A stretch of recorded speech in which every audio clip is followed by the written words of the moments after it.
कि ये मसला कितना संजीदा है और कितना ख़तरनाक है। देखें, ये थोड़ा सा इसको टेक्निकली भी आपको समझना पड़ेगा। ये फ़िज़ा में आलूदगी की शरह है, जिसको आप AQI इंडेक्स में नापते हैं, यानी एयर क्वालिटी इंडेक्स इसको कहते हैं। हवा की जो क्वालिटी है जिसमें आप सांस लेते हैं, उसमें ऑक्सीजन होनी चाहिए ना, कि उसमें ऑक्सीजन कितनी ख़राब हो चुकी है, कार्बन कितनी ज़्यादा है, हवा के अंदर जो पोल्यूशन के ज़र्रात हैं वो कितने ज़्यादा हैं, और उनकी वजह से इंसानों की सेहत ख़राब हो जाती है। अब इससे पहले कि मैं आपको बताऊं कि मैंने खुद क्या विटनेस किया इसमें और कौन रिस्पॉन्सिबल है इसमें और हमने कहाँ गलती की, मैं आपको थोड़ा सा इसका टेक्निकल डाटा बता देता हूँ। ये जो एयर क्वालिटी इंडेक्स होती है ना, इसको नापने के लिए बाकायदा मशीन्स मौजूद हैं। उनसे पता चलता है कि जनाब इस वक्त जो फ़िज़ा में आलूदगी की शरह है वो इतनी है। यानी हमारे यहाँ पे पाकिस्तान में हम हर शहर का एयर क्वालिटी इंडेक्स चेक कर लेते हैं और इसके डिफरेंट तरीके हैं इसको चेक करने के, और ये वेरीफाइड डाटा होता है, ये पूरी दुनिया से आता है।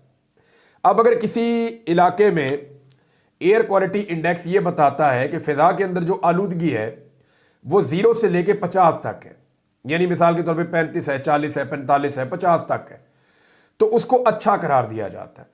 वो ये कहा जाता है कि एक पुरफ़िज़ा मुकाम है, या इस जगह के ऊपर जो हवा की क्वालिटी है वो बहुत अच्छी है और यहाँ पे आलूदगी कम है, तो इंसानों की जान महफूज है और ये आबो हवा इंसानों के लिए बहुत अच्छी है, जानवरों के लिए बहुत अच्छी है। तो एयर क्वालिटी इंडेक्स 50 तक जो है वो बेहतर होता है। लेकिन जब यही एयर क्वालिटी इंडेक्स 51 से 100 तक पहुंच जाए, इसके बीच में आ जाए, तो इसको मॉडरेट कहा जाता है कि ठीक है, आपको इत्मीनान होना चाहिए कि ठीक है, लेकिन इससे ज़्यादा नहीं होना चाहिए, 100 से ऊपर नहीं जाना चाहिए। लेकिन अगर यही एयर क्वालिटी इंडेक्स यानी हवा में पोल्यूशन की जो ज़र्रात हैं या हवा में जो पोल्यूशन है, आलूदगी है, वो अगर 101 से 150 तक चली जाए, यहां तक चली जाए, तो फिर इसको अनहेल्दी कहा जाता है।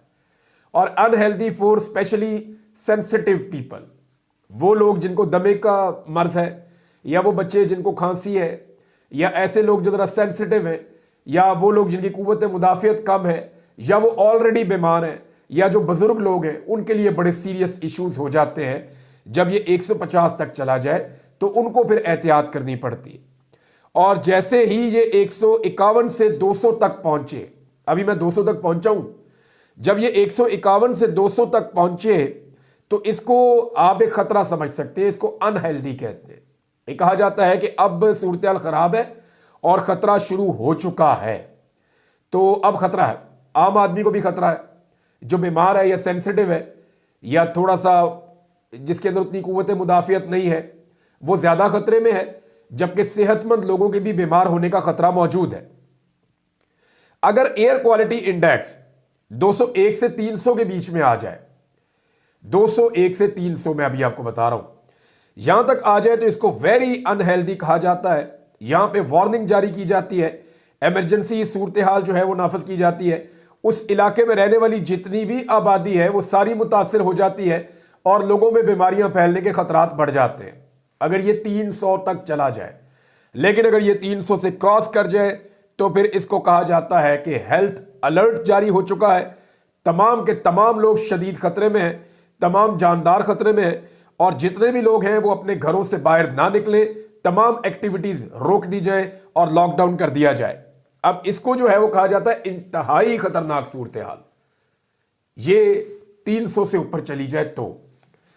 अब हमारे ये हो रहा है कि जैसे ही मौसम पाकिस्तान में बदलता है तो पंजाब के अंदर खास तौर पे ये एयर क्वालिटी इंडेक्स 400-500 पे तो नॉर्मल चला जाता है। अब मैं आपको बताने वाला हूं कि मुल्तान में और लाहौर में, इवन चकवाल के इलाके जहां पे कभी भी ये 50, 60, 70 तक नहीं जाता था, इससे ऊपर तो 100 तो क्रॉस ही नहीं करता था। तो आज जब मैंने चेक किया चकवाल का, मैंने चेक किया कलरकहार का और दीगर एरियाज का जो निस्बतन बेहतर थे सॉल्ट रेंज में, वहां पे एयर क्वालिटी इंडेक्स 250 से ज्यादा था, यानी ये इंतहाई खतरनाक सूरत हाल है। जबकि रावलपिंडी वो सैकड़ों में और ऊपर जा रहा है। लेकिन लाहौर और मुल्तान का डाटा हैरान करने वाला है, मुल्तान 1000 को छू गया, ऑलमोस्ट 1000, जबकि लाहौर का एयर क्वालिटी इंडेक्स थोड़ी देर पहले जब मैं ये वीलॉग कर रहा हूं मैंने चेक करवाया था तो 1212 था, 1212, यानी 300 से ऊपर का डाटा नहीं दिया उन्होंने कि 300 से ऊपर होता क्या है, यानी 300 से ऊपर तबाही है। तो हम कुछ 400 पे, 500 पे, 600 पे नहीं रुके, हम पहुंच गए हैं 1212 पे। ये इंतहाई खतरनाक है और ये अब जानलेवा सूरत हो चुकी है। जिन्होंने इसको ठीक करना है वजीर माहौलियात, वो स्विट्जरलैंड में डबल बैग्स के साथ 2 हैंड बैग उठा के, और जो वजीर आला है वो भी स्विट्जरलैंड में, जी गला खराब है। जो चीफ सेक्रेटरी है जिसने यहाँ काम करना था वो भी स्विट्जरलैंड में, जी वजीर आला मेरी उधर है, मैं भी उधर ही जा रहा हूं। यानी ये सारे उधर पहुंचे हुए हैं और अपनी लाइफ वहां पे इंजॉय कर रहे हैं, अच्छी आबो हवा में सांस ले रहे हैं। लेकिन जो बेचारे आम पाकिस्तानी शहरी हैं, जो बेचारे पंजाब के शहरी हैं, वो इस अफरियत से निमट रहे हैं और लगातार बीमार होकर अस्पतालों में पहुंच रहे हैं। अब मैं आपको यह बताता हूं कि ये हुआ कैसे। देखिए, 2 तरह के फैक्टर्स हैं, एक एक्सटर्नल फैक्टर्स है, एक इंटरनल है। एक्सटर्नल फैक्टर्स के ऊपर हमारा जोर अभी चलता नहीं है। इसके लिए पाकिस्तान में जो पोल्यूशन है उसके लिए खाली पाकिस्तान जिम्मेदार नहीं है, उसके लिए हमारे हमसाया ममालिक भी जिम्मेदार है। कुछ जिम्मेदारी जो है वो इंडिया पे भी आती है जब पंजाब के अंदर पोल्यूशन होती है तो, लेकिन उसकी एक बड़ी जिम्मेदारी हमारी अपनी भी है। अगर आप लाहौर के आसपास सफर करें तो आपको जगह जगह बेशुमार ईंटों के भट्टे मिलते हैं। ये ज्यादातर सियासतदानों के या उनके चेले चमाटों के हैं। और अगर आप देखें तो लाहौर की सराउंडिंग में आपको बहुत सारी ऐसी चिमनियां नजर आती हैं या ऐसी फैक्ट्रियां नजर आती हैं या छोटी छोटी स्टील मिल्स लगी हुई है जिनके अंदर से बड़ा खतरनाक धुआं सुबह सुबह बहुत बड़ी मिकदार में छोड़ा जाता है। और ये लगातार यही हो रहा है लाहौर के साथ, गुज़िश्ता कई दहाइयों से हो रहा है। तो ये बढ़ते बढ़ते काम यहां तक बढ़ गया है कि अब लाहौर रहने के काबिल नहीं रहा। मैं आपको यह बताता हूं कि जो लाहौर पहले बच जाता था वो क्यों बचता था? इसलिए कि यहां पे रावी बहता था, रावी के दोनों तरफ जंगल होता था। लाहौर शहर के बाहर तमाम तरफ जितनी भी एरियाज हैं वहां पे फसलें लगती थी, वहां पे जंगलात होते थे, वहां पे बहुत सारे पौधे होते थे। इस हरियाली की वजह से लाहौर में पोल्यूशन कंट्रोल में रहती थी।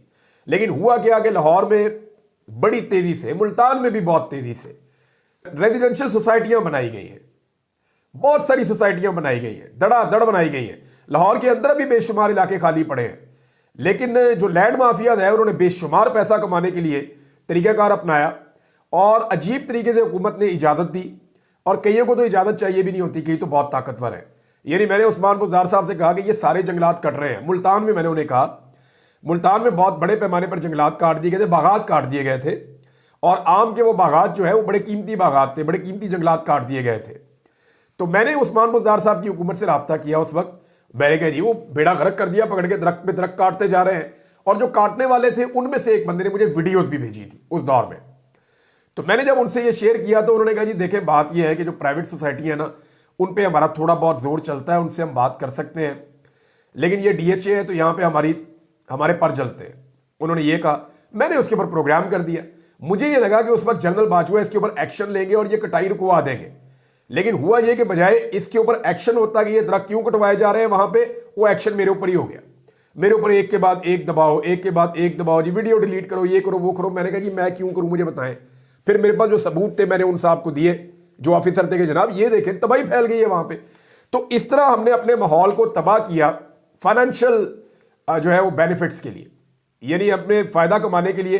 एक दरख्त आपको पता है कितना टाइम लगता है बड़ा होने में?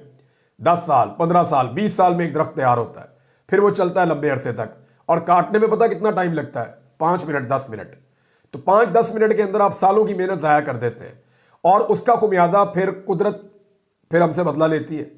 उसका खुमियाजा जो है वो हर जानदार चुकाता है।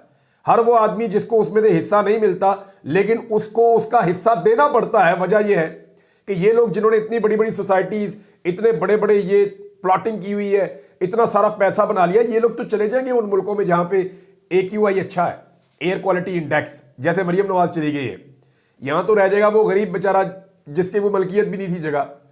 जब दरख्त कट रहे थे वो बेचारा कुछ कह भी नहीं पा रहा था। तो मामला ये है कि इस तरह हमने ज्यादती की है, हमने जुल्म किया है। कहीं बैरिया टाउन बन गया, कहीं कोई और टाउन बन गया, कहीं भी ये सोसाइटी बन गई, कहीं वो सोसाइटी कट गई। तो हर तरफ जो है जंगलात की तबाही फेरी। कुछ लोगों ने अच्छा काम किया, उन्होंने कुछ पौधे वौधे लगाए भी हैं, लेकिन ज्यादातर लोगों ने तबाही फेरी है। और जिस तरीके से मशरूम ग्रोथ हुई है सोसाइटियों की, उसके बाद पाकिस्तान में अब एयर क्वालिटी इंडेक्स वहां पहुंच गया है कि ये शहर रहने के किसी तौर काबिल नहीं रहे। अब आप इससे बच कैसे सकते हैं? बड़ा लंबा एक मिशन चाहिए, कई सालों की मनसूबाबंदी चाहिए। कम से कम पाकिस्तान को 10 से 15 साल काम करना पड़ेगा वापस सही सूरत हाल में आने के लिए। इमरान खान साहब के दौर में उन पर दबाव डाला जाता था कि ये जो रावी वाला एरिया है ना, ये ग्रीन एरिया को ब्राउन एरिया डिक्लेयर कर दें, यहाँ बहुत सारा थीम पार्क और सोसाइटीज और ये और वो बनाना है, बड़े पैसे आएंगे। तो इमरान खान साहब ने कहा जी वो स्पेसिफिक एरिया जो है, जब स्टडी करवाई तो उन्होंने बताया यहाँ पे नहीं कर सकते, वहां कर सकते हैं। लेकिन ये लैंड माफिया उनके भी खिलाफ हो गए। और अभी शहबाज शरीफ साहब ने अलीम खान को बहुत बड़ी जमीन की इजाजत दी है, जो इमरान खान साहब के दौर में वो एनओसी जारी नहीं हो रहे थे, वो नहीं मिल रही थी। बहरहाल इसके ऊपर फिर हम दोबारा भी बात करेंगे। सूरत-ए-हाल इंतहाई तशवीशनाक है, इंतहाई खराब है। एक तस्वीर मैं आपको दिखाता हूं नाज़रीन, जरा तस्वीर आप देखें। ये तस्वीर है जनाब हमारे प्यारे वजीर आज़म, इसके अंदर ज़रा ढूंढ के दिखाएं आप मुझे। ये देखें, वो कभी कभी आप देखते हैं ना, आपको मिल जाते हैं अखबारात के अंदर, जो बच्चों के अखबारात होते हैं कि फ़र्क तलाश करें, या इस तस्वीर के अंदर जो है वो एक फ़लाँ चीज़ छुपी हुई है उसको तलाश करें। तो ये तस्वीर मैं आपको दिखा रहा हूँ, ये जनाब मुसलमान हुक्मरानों की है। और इस तस्वीर के अंदर जहाँ मुसलमान हुक्मरान खड़े हुए हैं, इनमें एक जो है वो एटमी मुल्क का सरबराह भी है। यानी जो मुल्क एटमी ताकत है, इन तमाम मुल्कों में से सिर्फ एक मुल्क है जिसके पास एटमी कुव्वत है, या जो एटम बम चलाने की, या एटम बम जिसने बनाया हुआ है उनके पास ये सलाहियत मौजूद है। अब ये जो एक अकेला मुल्क है, इसका वजीर आज़म तलाश करें, गौर से देखें कहाँ पे है। ये देखें, ये लोग फासला रख रख के खड़े हुए हैं फ्रंट लाइन के अंदर। फिर आप देखें पिछली लाइन, फिर उसके पीछे वो देखें एंड पे एक बंदा खड़ा हुआ है, छोटा सा आपको चेहरा नजर आ रहा होगा, छोटे से कद का आदमी पीछे छुपा हुआ है। तो ये जनाब हमारे मुमलिकत खुदादाद इस्लामिक रिपब्लिक ऑफ पाकिस्तान, उनके जनाब ये वजीर आज़म है शहबाज शरीफ साहब, एटमी कुव्वत के, और ये पीछे छुप कर खड़े हुए हैं। तो बैगर्स आर नॉट चूजर्स, यानी अगर आप फ़कीर हैं तो फिर आपकी कोई चॉइस नहीं होती, आपको जगह जहाँ दे दी जाए आप वहाँ खामोशी से खड़े हो जाते हैं। लेकिन इमरान खान साहब के दौर के अंदर कुछ इज्जत पाकिस्तान को मिल रही थी, लेकिन अब वो इज्जत भी उस तरह से नहीं मिल रही। बहरहाल ये हर एक इवेंट में जा क्यों रहे हैं, एक्चुअली ये करीब रहना चाहते हैं अरब हुक्मरानों के इस वक्त ज़्यादा से ज़्यादा, ताकि जितने पैसे ये समेट सके। और अमेरिका की नई जो एस्टेब्लिशमेंट आने वाली है, या अमेरिका की एक नई इंतज़ामिया आ रही है, ट्रंप इंतज़ामिया, उसके साथ जितनी जल्दी हो ताल्लुकात को नॉर्मलाइज करने की कोशिश करें। पाकिस्तान के रवायती मीडिया ने भी बता दिया है कि वाकई में शहबाज शरीफ की हुकूमत इस वक्त पूरा जोर लगा रही है, दिन रात कोशिश कर रही है, और सर तोड़ कोशिश कर रही है कि किसी तरह डोनाल्ड ट्रंप इनकी तरफ देख ले और इनकी बात सुन ले, या इनकी टेलीफोन कॉल उठा ले। मुमकिन है कि वो उठा ले फ़ोन, मुमकिन है कि वो इनके साथ बात कर ले, लेकिन क्या वो अपना मौक़िफ़ बदल देगा इमरान खान के मामले पर, बड़ा सवाल ये है। और इनके पास अब कोई ऑप्शन बाकी बचा नहीं है कि किसी तरह जो अमेरिका की आने वाली क़यादत है उसको भी जो बाइडन की तरह राम कर लिया जाए, लेकिन फिलहाल तो ऐसा दिखाई नहीं दे रहा। इसमें नाज़रीन एक खबर और है, शानदाना गुलजार साहिबा ने एक दावा किया था कि एक नौजवान जिसने एहतजाज किया काजी फ़ायद ईसा के ख़िलाफ़, उस नौजवान के वालिद को पकड़ा गया, फिर उसको ड्रिल मशीन से उसको टॉर्चर किया गया, उसके बाद उसने जो है वो माफ़ीनामा लिखा और माफ़ी मांगी। लेकिन अभी एक नौजवान है, उनका स्टेटमेंट सामने आया, मैं आपको पढ़ के सुना देता हूँ। और ये जो स्टेटमेंट आया है, इसको पढ़ने के बाद तो बहुत तकलीफ़ हो रही है कि क्या ये निज़ाम इस हद तक भी जा सकता है काजी फ़ायद ईसा के लिए। काजी फ़ायद ईसा जिनके लिए आइन में तरमीम करने की बहुत कोशिश की गई, काजी फ़ायद ईसा जिनके लिए हर रास्ता खोला गया, काजी फ़ायद ईसा जिनको इस निज़ाम ने इतनी सहूलत दी कि उसकी माजी में कोई मिसाल नहीं मिलती, और वही काजी फ़ायद ईसा जिन्होंने इस पूरे निज़ाम को यानी यरगमाल बनाया, और वही काजी फ़ायद ईसा जिनकी वजह से जुल्म और फस्तायत का बाजार पाकिस्तान में गर्म हुआ और उन्होंने इंसानी हकूक़ की खिलाफ वर्जियों पर कोई नोटिस नहीं लिया। आज एक तो जब वो चीफ जस्टिस से तब इंसानी हकूक़ की खिलाफ वर्जियाँ हो रही थी, उन्होंने कभी नोटिस नहीं लिया, लेकिन आज वो चीफ जस्टिस नहीं है तो भी उसकी वजह से इंसानी हकूक़ की खिलाफ वर्जियाँ हो रही हैं। मिसाल के तौर पर नुमान इकबाल ये बताते हैं कि मेरे खिलाफ फाइल पर साइन करने का कहा गया, मेरे वालिद ने इनकार किया, तो मेरे छोटे भाई की टी शर्ट उतार कर वालिद को कहा साइन करते हो या फिर इसकी पैंट भी उतारें। बहनोई और कज़न पर भी टॉर्चर किया गया। काजी फ़ायद ईसा के खिलाफ एहतजाज करने वाले नुमान इकबाल का इंकशाफ। अब आप अंदाज़ा करें कि क्या रियासत इस किस्म के हथकंडे अपनाएगी। जिन लोगों ने जिस मुल्क में एहतजाज किया वहाँ तो FIR भी नहीं हुई, वहाँ पे तो वो कोई जुर्म है ही नहीं। ये काजी की तरफ देखना भी जुर्म है, काजी के बारे में बात करना भी जुर्म है। यानी काजी जो मर्जी करे कोई प्रॉब्लम नहीं है, लेकिन जब काजी से कोई सवाल करे या कोई एहतजाज करे तो क्या वो जुर्म है। असल में प्रॉब्लम ये नहीं है, प्रॉब्लम ये है कि ये जितने लोग आज इक़्तिदार में बैठे हुए हैं ना, ये ओवरसीज़ पाकिस्तानियों को निशाने इबरत क्यों बनाते हैं।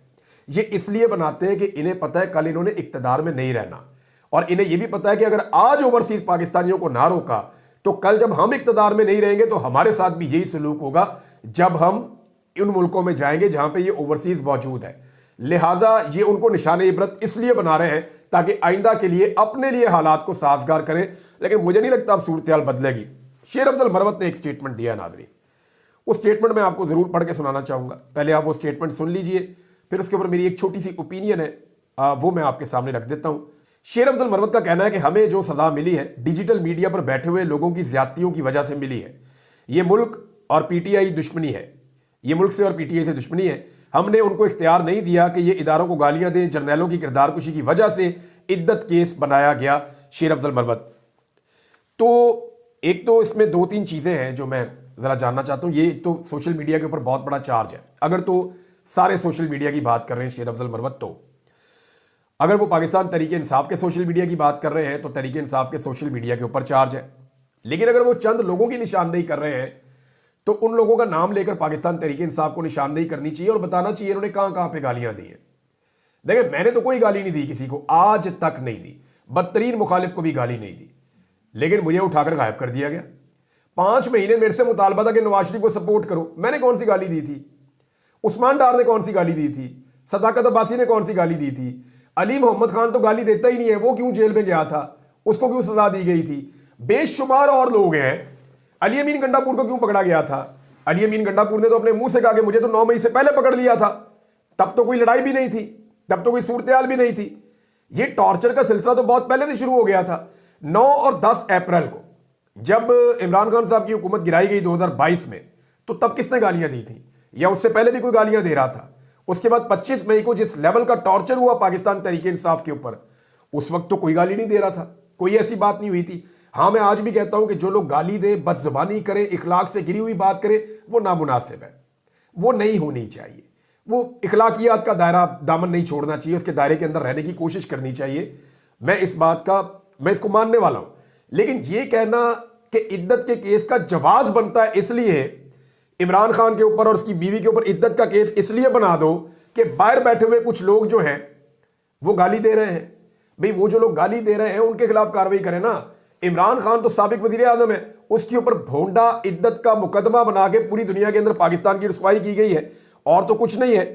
तो सादा बात यह है कि पाकिस्तान तहरीक इंसाफ अगर कुछ लोगों को डिसोन करना चाहती है, वो ये कहना चाहती है कि ये लोग गालियां दे रहे हैं, तो सबूतों के साथ चीजें सामने रख के उनके खिलाफ एक अपना केस बनाए कि जनाब ये चीज ये लोग गलत कर रहे हैं। लेकिन जो लोग सिस्टम पे तनकीद करते हैं, या जो लोग ये कहते हैं कि सिस्टम ने इमरान खान के साथ ज्यादती की है, जुल्म किया है, जबर किया है, जो लोग ये कहते हैं कि सिस्टम बार बार सियासतदानों को हटाता है, या बंद कमरों के अंदर जो फैसले होते हैं वो गलत होते हैं, या जो लोग एस्टेब्लिशमेंट में सियासत का किरदार नहीं चाहते और वो तनकीद करते हैं, उनको आप ऐसा नहीं कह सकते। वो अपना आईनी और कानूनी हक इस्तेमाल कर रहे हैं, और ये उनका जमहूरी हक है कि वो अपनी ओपिनियन दे सकें। आज़ादी इजहार राय उनको होनी चाहिए। हाँ, जो लोग बदजुबान हैं उनके लिए एक मौक़िफ़ पाकिस्तान तहरीक इंसाफ रख सकती है। जी नाजरीन, बिल्कुल पंजाब जो है वो बहुत बुरी तरह स्मोक के नरगे में है, और हस्पताल जो है पंजाब के भर चुके हैं, और फ़ज़ा जो है इंतहाई आलूदा है। आप बाहर जाएं तो ऐसा महसूस होता है कि कोई अजीब सा केमिकल आपके अंदर दाखिल हो रहा है, और आपका जो गला है, क्योंकि मैं खुद भी इसका विटनेस हूँ, गला ख़राब हो जाता है, बुखार शुरू हो जाता है, आँखों में दर्द शुरू हो जाता है, आँखों में खारिश शुरू हो जाती है, और इससे जो बीमारियां हैं वो बहुत ज़्यादा बढ़ने लग गई हैं, और हस्पताल जो है पंजाब के वो भर चुके हैं। मगर अफसोसनाक अमर ये है कि पंजाब की जो वज़ीर आला हैं मरियम नवाज़ साहबा, वो ख़ुद इंजॉय कर रही हैं। उनको गले में ख़ारिश हुई, और अपने गले के ख़ारिश के इलाज भी वो गैर मुल्क से करवाते हैं, जनेवा से करवाते हैं, लंदन से करवाते हैं, अमेरिका से करवाते हैं। मगर यहाँ पे जो गरीब है, जो पंजाब की करोड़ों की आबादी है, वो शदीद मुश्किलात का शिकार है, और यहाँ स्मोक ने डेरे डाल रखे हैं, और बीमारियों की शरह में भी ख़तरनाक हद तक इजाफा होता जा रहा है। ये जो माहौल है ये इंतहाई ज़हर-आलूदा हो चुका है पंजाब का, और शदीद मुश्किलात का शिकार है अहले पंजाब। और हुकूमत की जो इंतज़ामिया है या हुकूमत है, उसकी तरफ से कोई इंतज़ामात नहीं किए जा रहे, और इंतज़ामिया हाथ पर हाथ धरे बैठी है। इससे बेहतर उस्मान बुज़दार की गवर्नेंस थी। कम अज़ कम वो बंदा कुछ ना कुछ एक्टिव होता था और जो मसाइल होते थे स्मोक के हवाले से उनके तदारुक के लिए इक़दामात भी करता था। मगर मरीम नवाज़ की हुकूमत इतनी नाअहल है कि इन्होंने पंजाब की आवाम को, करोड़ों आवाम लोगों को स्मोक के रहमो करम पर छोड़ दिया है और आवाम को शदीद मुश्किलात का सामना करना पड़ रहा है। जबकि दूसरी तरफ हुकूमत की सारी नज़रें जो है ट्रंप पर लगी हुई हैं कि किसी तरह वो ट्रंप उनको बचा ले और उनकी नायल जो हुकूमत है, फॉर्म 47 की हुकूमत है, वो महफूज रहे। हुकूमत की सारी तवज्जो इसी पर मबजूल की हुई है। महंगाई है तो उसने मत मार दी है, मईशत है तो वो तबाह हाल है, लॉ एंड ऑर्डर है तो वो तबाह हाल है, दहशत गर्दी है तो वो सर उठा चुकी है। कोई भी ऐसी चीज़ नहीं है जो इस मुल्क में बेहतरी की तरफ गामजन हो। सिर्फ चंद लोगों की, ताकतवर लोगों की एक्सटेंशन इस मुल्क में हो रही हैं या नाअहल लोग इस मुल्क पर मुसल्लत हैं, अपनी मर्ज़ी के जज तैनात किए जा रहे हैं, मगर अवाम का कोई पुरसान हाल नहीं है। अवाम तबाही से दो चार हैं और आने वाले दिन मज़ीद मुश्किलात का शिकार अवाम को सामना करना पड़ सकता है मुश्किलात का। और आने वाले दिन ये बताएंगे कि ये फॉर्म 47 हुकूमत और कितना चिमटी रहती है और आवाम को स्मोक के साए में धकेलती रहती है। मुझे इजाज़त दीजिए। अल्लाह हाफिज़।